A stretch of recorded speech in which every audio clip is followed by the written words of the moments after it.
and the urgency of the mission ahead, there is need to have a link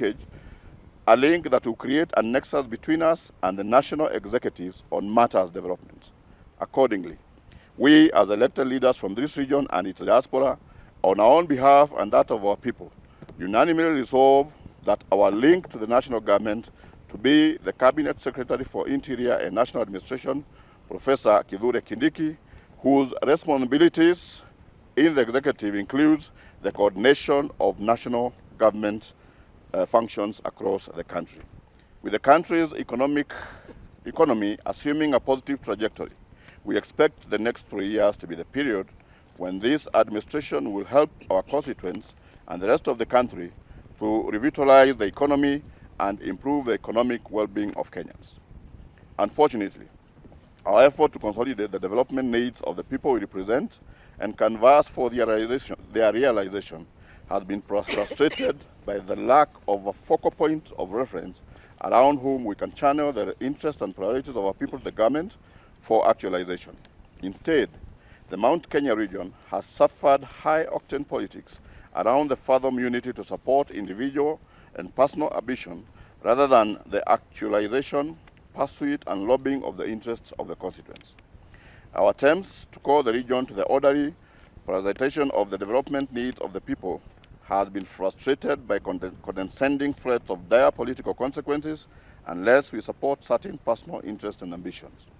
Yet, time is of the essence, given that we are already under 3 years to the end of the first term of this administration. As we continue with superiority contests and bickering, the people we represent expect us to aggregate and lobby for prioritization of key projects to ensure the actualization of the promises in our manifesto on the guaranteed minimum returns GMRs for our food and cash crops, including coffee, tea, potatoes, macadamia, better prices for milk and poultry products, reduction of the cost of animal feeds, and advancements of our business, commercial, and enterprise interests, and other outstanding manifesto commitments. We have also resolved to champion for a favorable division of revenue regime that provides a formula that greatly benefits the people that we represent.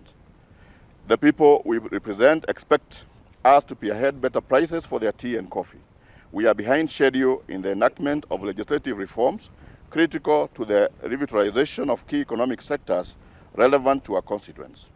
They also have a number of road and water electricity projects which have stalled several years ago that require priority funding for completion. It is our firm belief that with focus and unity of purpose, it is possible to put our energies together and realize great outcomes for the people we represent during the remaining 3 years. We commit to redouble our efforts to ensure that the priority projects marked for our region and for our people in the diaspora that are in the Kenya Kwanza plan are implemented. We further commit to accelerate the passing on of key legislative reforms that are critical to the improvement of the main economic sectors relevant to our constituents and prioritization of budgetary allocations to stalled and priority developments projects in the region and the diaspora. On this basis, we meet here today to reinstate our commitment to the unity and development agenda of all the people of Mount Kenya region and diaspora, even as we advance the collective of Kenya as a nation. Accordingly, we are convinced beyond doubt that the unity of this region must be pursued in the context of the unity of the nation as a whole. We are one indivisible people of Kenya and must always put our country first. Kenya Kwanza. Given the prevailing state of affairs and the urgency of the mission ahead, there is need to have a link that will create a nexus between us and the national executives on matters development. Accordingly,